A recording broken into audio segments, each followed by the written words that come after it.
Concept of mole से start करेंगे, ठीक है ना, कॉन्सेप्ट ऑफ मोल से।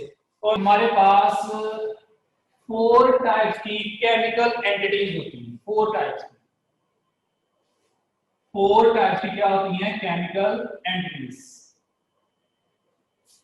एक होता है एलिमेंट, एलिमेंट, एक होता है सिंपल कंपाउंड या मॉलिक्यूलर कंपाउंड, एक होता है आयनिक कंपाउंड, और एक होता है आयनिक स्पीशीज। मैं आपको याद करने के लिए सिर्फ एक एक एग्जांपल मेंशन करूंगा बस, ताकि आप लोगों को आसानी से याद हो जाए। सिर्फ एक एक एग्जांपल हमने यहां पे देखनी है। देखिए element, smallest particle of an element is known as atom, smallest particle of a simple compound is known as molecule, smallest particle of an ionic compound is known as formula unit, smallest particle of ionic species known as ion।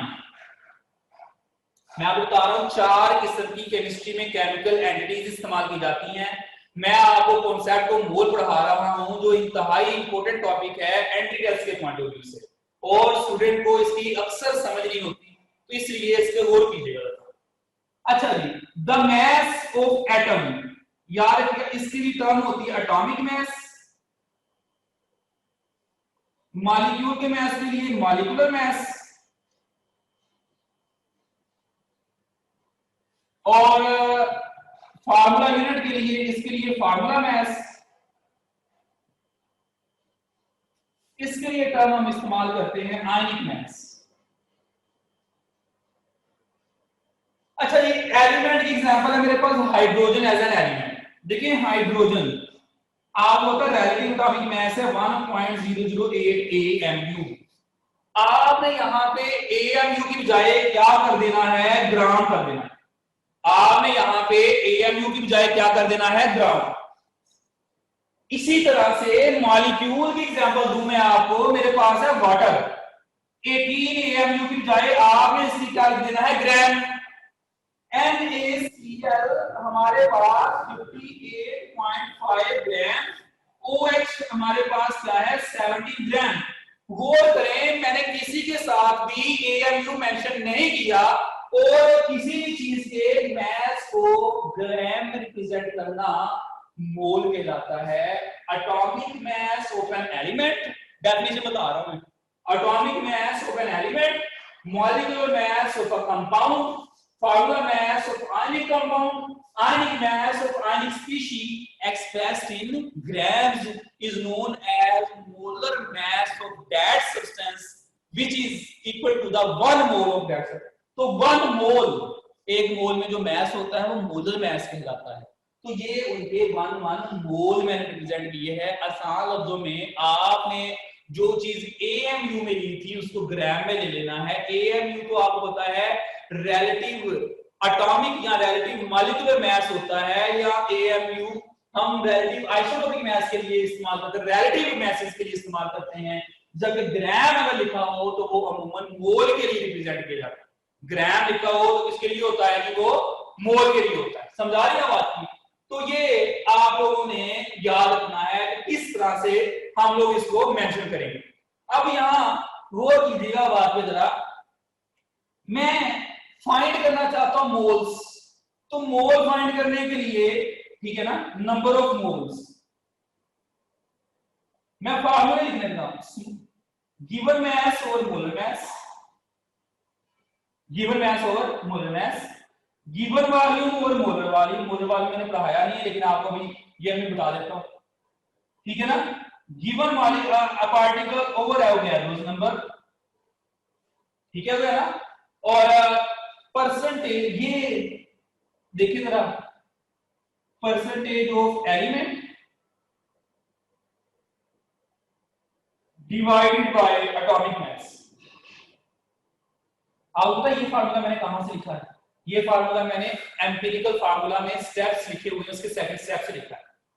Basically हमें ये वाले फार्मूले ज्यादातर इस्तेमाल होते हैं। तो यहां पे गौर कीजिएगा जरा, मैं आपको बता रहा हूं नंबर ऑफ मोल फाइंड करेंगे डिफरेंट मेथड। यहां पे बीएम क्या है, VM is the molar volume 22.414 decimal cube which is only used for gases at STP, ठीक है ना ये। और Na क्या है, Na is the Avogadro number, और आपको पता है 6.02 10⁻23 पार्टिकल्स होते हैं। और किसी भी चीज के अंदर एवोगैड्रो नंबर ऑफ पार्टिकल्स हो तो आपको पता है वो 1 मोल के इक्वल होती है। एलिमेंट के पार्टिकल एटम कहलाते हैं, कंपाउंड के पार्टिकल मॉलिक्यूल्स कहलाते हैं, आयनिक कंपाउंड के पार्टिकल्स फार्मूला यूनिट्स कहलाते हैं, जबकि आयनिक स्पीशीज के जो पार्टिकल होते हैं वो क्या कहलाते हैं, आयंस कहलाते हैं। तो आप लोगों के सामने ये मैंने फार्मूले लिखे हैं किसको, नंबर ऑफ मोल्स को फाइंड करने के लिए। और अगर आपके पास नंबर ऑफ मोल दिए हों तो आप पार्टिकल भी फाइंड कर सकते हैं। देखिए जरा, हम लोग कहते हैं number of particles is equal to number of mole multiplied by Avogadro's number. Number of particles is equal to number of moles multiplied by, जहां पे पार्टिकल कहता हूं अगेन मैं बता रहा हूं, बार बार ये चीज रिपीट कर रहा हूं, पार्टिकल से मुराद atom, molecule, formula unit, ion कुछ भी हो सकता है, depending upon whether we have an element, simple compound, ionic compound और आयनिक स्पीशीज। तो आप लोगों को ये चीज पता होनी चाहिए कि हमारे पास गिवन कौन सी चीज है, उस लिहाज से वो पार्टिकल होगा। तो ये मेरे पास क्या है जी, आप कह रहे हैं फॉर्मूले मैंने आपके सामने मेंशन किए हैं अभी, किस चीज को फाइंड आउट करने के लिए, नंबर ऑफ मोल्स। अब आपको पता है जी लिमिटिंग रिएक्टेंट होता है, क्या लिमिटिंग रिएक्टेंट होता है जी, कि the reactant which is present in the lesser quantity, limiting reactant the reactant which is present into the lesser quantity, तो व्हिच कंज्यूम्स अर्लियर, जो जल्दी कंज्यूम हो जाता है। तो ये लिमिटिंग रिएक्टेंट की एक सिंपल सी मैंने आपके सामने क्या लिखी है, डेफिनेशन आपको बताई है, तो आप लोगों को इसकी ये समझ आएगी। मैं कुछ आप लोगों को एमसीक्यूज करवाता हूं तो आगे आप लोगों को ये कॉन्सेप्ट जो है लिमिटिंग रिएक्टेंट और इससे रिलेटेड ये क्लियर हो जाएं। आप लोगों ने इस पे गौर करना जी, एमसीक्यू से आप लोगों को इंशाल्लाह ताला ये कॉन्सेप्ट की समझ आ जाएगी। मैं अब इसकी थोड़ी सी प्रैक्टिस आपको करवाता हूं। एमसीक्यू के स्टेटमेंट नोट करेंगे और लिमिटिंग रिएक्टेंट फाइंड करने का तरीका मैं आपको बता दूंगा।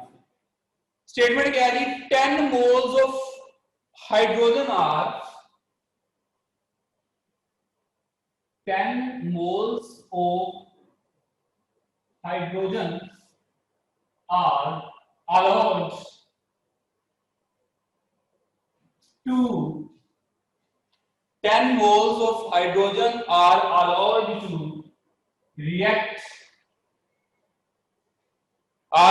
to react with 6 moles of oxygen,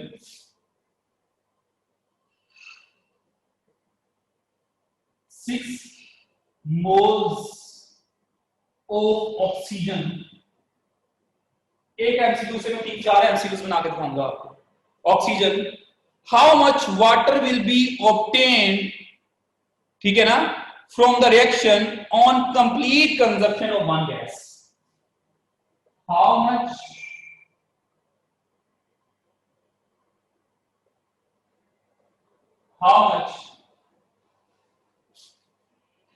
water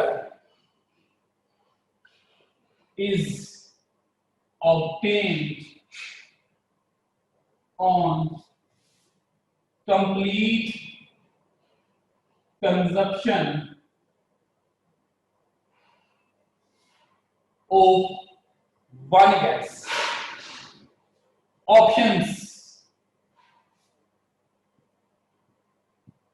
options देखें जी, ऑप्शंस हमारे पास हैं जी, ऑप्शंस हैं 4 moles, 6 moles, 8 moles, 10 moles. Moles में ऑप्शन है। अच्छा, इस तरह के न्यूमेरिकल सॉल्व करने के लिए इसको कहते हैं स्टाइकियोमेट्रिक कैलकुलेशंस।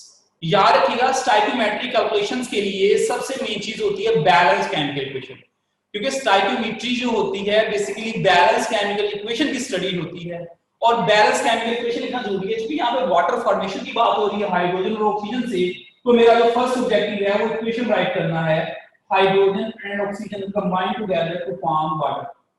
और इक्वेशन का बैलेंस होना जरूरी है, इक्वेशन बैलेंस है तो आप आंसर ठीक कैलकुलेट कर पाएंगे, इक्वेशन आपकी बैलेंस नहीं है तो आप आंसर कैलकुलेट नहीं कर पाएंगे। अब यहाँ एक बात याद रखिएगा, जब आपने प्रोडक्ट फाइंड करनी होती है तो प्रोडक्ट हमेशा हमेशा लिमिटिंग रिएक्टेंट के रेफरेंस से फाइंड होती है। प्रोडक्ट हमेशा किससे फाइंड होती है? लिमिटिंग रिएक्टेंट से। अब मेरा फर्स्ट ऑब्जेक्टिव यहाँ पे ये है कि इसमें से लिमिटिंग रिएक्टेंट कौन सा है? लिमिटिंग रिएक्टेंट वैसे तो बुक में 3 स्टेप्स लिखे हुए हैं, लेकिन मैं आपको वो 3 स्टेप्स नहीं, एक शॉर्टकट मेथड बताता हूं जिससे आप वो फाइंड कर सकते हैं। आपने सिर्फ ये देखना रिएक्टेंट कितनी कितनी क्वांटिटी में मुझे दी हुई। मुझे हाइड्रोजन 10 मोल दिया हुआ है और ऑक्सीजन 6 मोल दिया हुआ है। मेरा पहला ऑब्जेक्टिव सिर्फ क्या है? लिमिटिंग रिएक्टेंट फाइंड करना। आप गौर करें सिर्फ इक्वेशन पे, अगर इसके 2 मोल हो तो ऑक्सीजन कितना होता है? 1 मोल। बात पे गौर करना बस, और कोई चीज नहीं। हाइड्रोजन के 2 इक्वेशन बता रही है ना ये, अगर इसके 2 मोल हो तो इसका कितना होता है? 1 मोल। और इसी तरह से आपके पास हाइड्रोजन कितनी दी हुई है? उसने 10 मोल्स। और ऑक्सीजन कितनी दी हुई है? 6 मोल्स। गौर करें, आपके पास अगर मेरे पास याद रखिएगा कि 2 मोल हाइड्रोजन है तो इसका हाफ ऑक्सीजन होनी चाहिए। अगर ये 10 मोल है तो उसका हाफ तो कितना होना चाहिए था? 5। लेकिन दिया कितना हुआ है? 6 मोल्स। इसका मतलब है मुझे ऑक्सीजन एक्सेस में दी हुई है। बात मेरी यहीं पे खत्म होगी, समझ लें कि मुझे पता चल गया ऑक्सीजन ज्यादा दी हुई है तो हाइड्रोजन डेफिनेटली मेरा क्या होगा? Limiting reactant. ये क्वेश्चन ऐसे भी आ सकता था, which of the following is the limiting reactant? Hydrogen is the limiting reactant. Which of the following is the excess reactant? Oxygen is the excess reactant. How much excess reactant left behind? कितना excess reactant बाकी बचता है? तो access reactant oxygen है तो ये 1 मोल बाकी बचता है। कितने ग्राम में अगर पूछता तो डेफिनेटली 1 मोल 32 ग्राम होता है। तो आप लोग किसी भी सेंस में क्वेश्चन आता तो आपने फर्स्ट ऑफ ऑल जो चीज करनी थी वो ये थी कि हमारे पास दरअसल लिमिटिंग रिएक्टेंट कौन सा है। मैं बात को रिपीट कर रहा हूं, सुनिएगा कि आपके पास क्वेश्चन है, उसने हाइड्रोजन के मोल्स बताए हैं, ऑक्सीजन के मोल्स बताए हैं, पूछा है बताएं वाटर कितना बनता है। तो मैं बता रहा हूं इस तरह के न्यूमेरिकल सॉल्व करने से पहले हमारा जो ऑब्जेक्टिव होता है वो ये दरअसल होता है कि which is the limiting reactant. Limiting reactant को मैं आपको बुक वाले लंबे चौड़े स्टेप्स नहीं बताने, मैंने आपको शॉर्टकट बताना है एंट्री टेस्ट के लिए। आपने क्या करना है? सिर्फ और सिर्फ बैलेंस केमिकल इक्वेशन लिखनी है। जब आपने बैलेंस केमिकल इक्वेशन लिख ली, आपने इक्वेशन देख ली, इसके 2 मोल हैं, इसके कितने हैं? 1 मोल। ये बैलेंस केमिकल इक्वेशन बता रही है। अब मेरा डाटा क्या बता रहा है? डाटा ये बता रहा है कि हाइड्रोजन 10 मोल है तो ऑक्सीजन के 6 मोल है। डेफिनेटली बैलेंस केमिकल इक्वेशन के मुताबिक अगर ये 2 मोल, अगर ये 1 है, अगर ये 2 है, 10 है तो ये तो 5 होना चाहिए था, लेकिन ऑक्सीजन कितनी दी है? 6 मोल्स। इसका मतलब है oxygen is our excess reactant. Oxygen मेरा क्या है? Excess reactant. और हाइड्रोजन क्या है? Limiting reactant. तो आप लोगों ने दरअसल लिमिटिंग ही तो देखना था। आपको मैंने कहा क्वेश्चन ऐसे भी आ सकता था कि आइडेंटिफाई द एक्सेस रिएक्टेंट, वो कौन सा है? ऑक्सीजन। हाउ मच, ऐसे भी आ सकता था how much excess reactant is left behind, तो 1 मोल बाकी बचा। आपको ऐसे भी आ सकता था how much quantity of excess reactant left behind, तो 1 मोल ऑक्सीजन का मतलब 32 ग्राम है। तो आपको ये भी पता होना चाहिए कि ऑक्सीजन कितनी बाकी बची है। समझाई बात की? ये बात खैर होगी। अब मेरा असल क्वेश्चन जो है, मुझे पता चल गया कि क्या है, हाइड्रोजन मेरा लिमिटिंग रिएक्टेंट है। आपने एक तरफ नोन और एक तरफ अननोन क्वांटिटी देखें, सॉल्व करने का तरीका। इस एक तरफ हमारी क्या होती है? नोन क्वांटिटी, एक अननोन क्वांटिटी, ठीक है ना? नोन और अननोन क्वांटिटी। आपको नजर आ रहा है यहाँ पे नोन क्वांटिटी और अननोन क्वांटिटी। नोन मेरे पास हाइड्रोजन है और अननोन मेरे पास क्या है? वाटर है। बैलेंस केमिकल इक्वेशन क्या कहती है? इसके 2 मोल्स हैं तो इसके कितने होंगे? 2 मोल्स। और वो कहता है हाइड्रोजन के अगर 10 मोल हैं तो डेफिनेटली इसके भी तो 10 ही होंगे। हाइड्रोजन के 10 हैं तो इसके भी क्या होंगे? 10। It means delta is the right answer. तो कितना वाटर बना? 10 मोल्स। अगर वो क्वांटिटी पूछता तो डेफिनेटली मैं 10 को मल्टीप्लाई कर देता। क्वांटिटी पूछता तो क्या कर देता, 10 को इसके मोलर मास 18 से क्या कर देता, मल्टीप्लाई कर देता, मेरे पास डेफिनेटली 180 ग्राम आंसर आ जाता। तो आप लोगों को हर सेंस क्वेश्चन का पता होना चाहिए।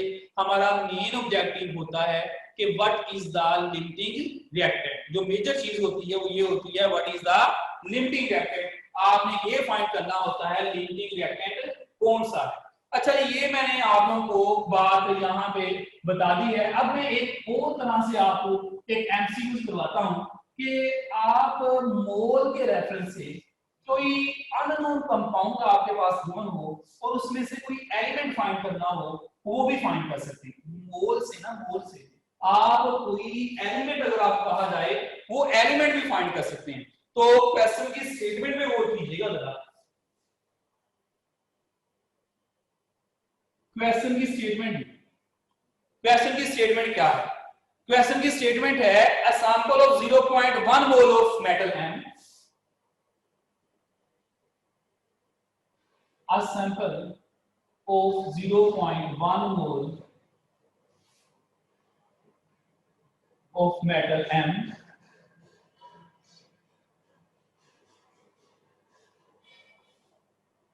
M reacts completely with excess of chlorine, reacts completely with excess of chlorine के साथ रिएक्ट कर रही है to form 7.45 ग्राम ऑफ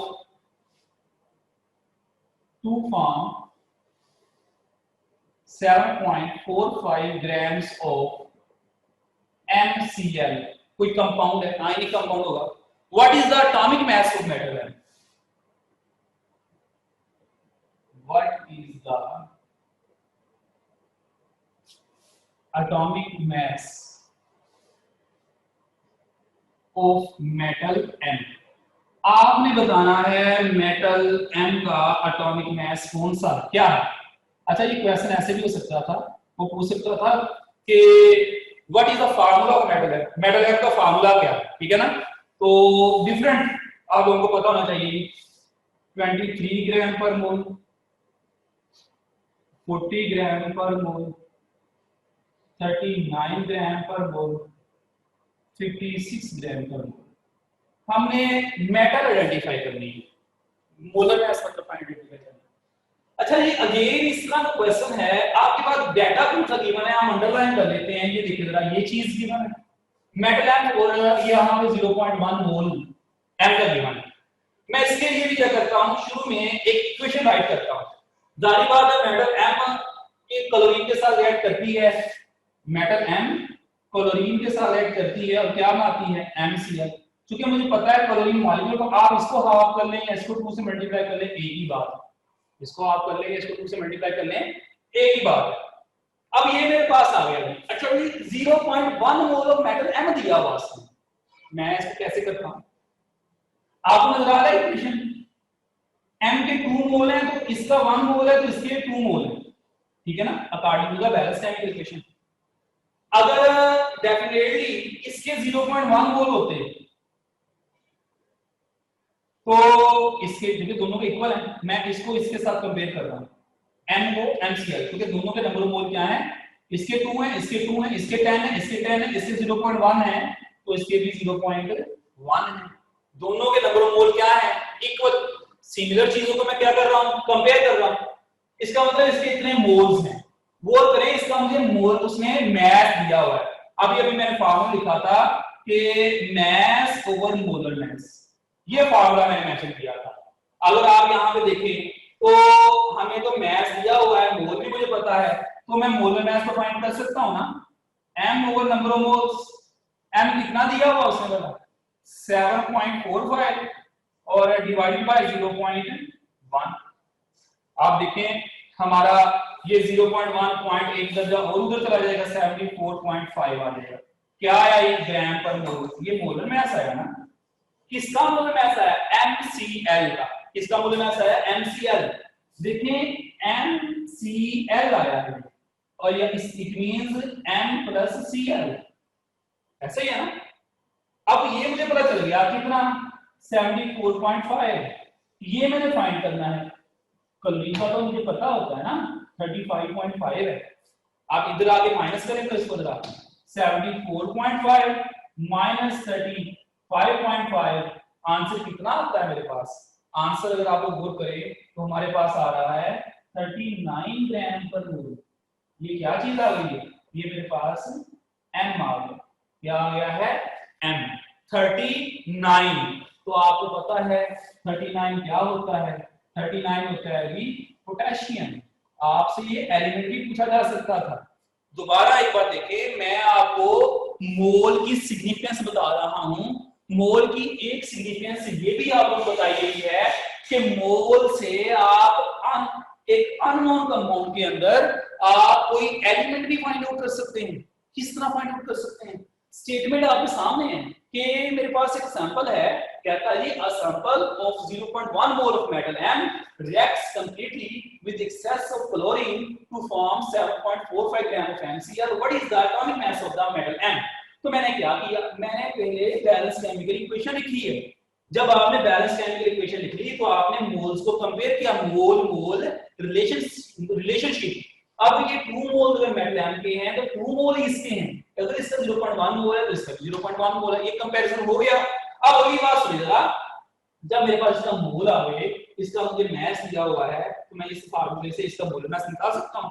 जब मेरे पास टोटल मोल मैस आ गया तो रिंग का मुझे पता ही है, तो ये मैंने यहां पे फाइंड कर लिया, कितना आ गया 39 ग्राम पर मोल।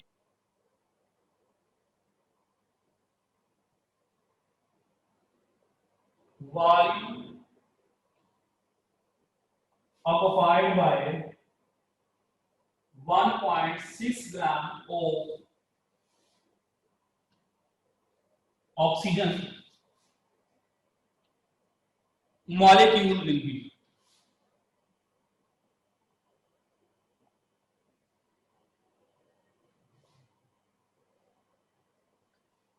ऑप्शन देखें जरा, 22.414 डेसिमल, दूसरा ऑप्शन है जी 2.24 डेसिमल, तीसरा ऑप्शन है 1.12 डेसिमल क्यूब, चौथा ऑप्शन है 4.48 डेसिमल। अच्छा ये ना मुख्तलिफ तरीके होते हैं, मैं पहले मोल फाइंड करूँ फिर वॉल्यूम ये वो, लेकिन आसान सबसे आसान तरीका हम देखते हैं कि सबसे आसान तरीका हमारे पास इसमें कौन सा है। तो मैं 2 तरीकों से मैं आपको बता दूं, जो आपको आसान लगे वो कर लीजिएगा। आपको पता है जी 32 ग्राम ऑफ ऑक्सीजन, ये 1 मोल होता है और ये होता है 22.4 डेसिमल। सही हो गया, 32 को डिवाइड करें 2 पे जरा, 16 ग्राम ऑफ ऑक्सीजन, इसको मैं 2 पे डिवाइड किया, ये भी 0.5 मोल हो गया, तो डेफिनेटली ये 11.2 डेसिमल क्यूब हो जाएगा। अगर मैं कहूं जी इसको 10 पे डिवाइड कर दे 1.6 ग्राम, तो ये इसको मैंने 10 पे डिवाइड किया 0.05 मोल हो गया और ये 1.12 डेसिमल क्यूब हो गया। तो डेफिनेटली मेरा ये वाला आंसर आ रहा है। ये मैंने कौन सा मेथड लिया, इसको कहते हैं कंपैरेटिव मेथड, ठीक है ना। ये वाला जो मेथड मैंने यूज किया है कंपैरेटिव मेथड है, क्योंकि आपने यूनिट से स्टार्ट करना है कि मुझे एक मोल का तो पता होता है ना, मोल के लिहाज से मैं कैलकुलेशन कर लेता हूं, इससे थोड़ा क्या हो जाता है आसान। दूसरा तरीका होता है आप क्या करें, शुरू में मोल बनाएं। आपको पता है जी क्या दिया हुआ है, मेरे पास 1.6 ग्राम दिया हुआ है। मोल कैसे बनाएंगे, मोल बनाएंगे आपने फाइंड करना था वॉल्यूम। वॉल्यूम होता है number of mole multiplied by molar volume, number of mole multiplied by molar volume. Number of मोल क्या है, मैस और molar mass multiplied by molar volume, ठीक है ना। फार्मूला लगा के, मतलब ऐसे भी हो सकता है क्वेश्चन। मैस कितना है 1.6, ऑक्सीजन कितना मोलर मैस 32 मल्टीप्लाइड बाय 22.4, अमूमन 414 नहीं लिखते सारा, तो ये सीधा सीधा हो जाएगा आपका। ये 1.2 ये नीचे आ जाएगा, 10 बन जाएगा ना, 16 दो बार कितने होते हैं 32 होते हैं, और ये 2 इधर आया, ये 11.2 बन गया, 10 पे डिवाइड किया 1.12 आ गया। तो इस फार्मूले से आप करना चाहें डायरेक्ट फार्मूले से भी हो सकता है, आप लोग ये इस मेथड से करना चाहें इस मेथड से भी हो सकता है।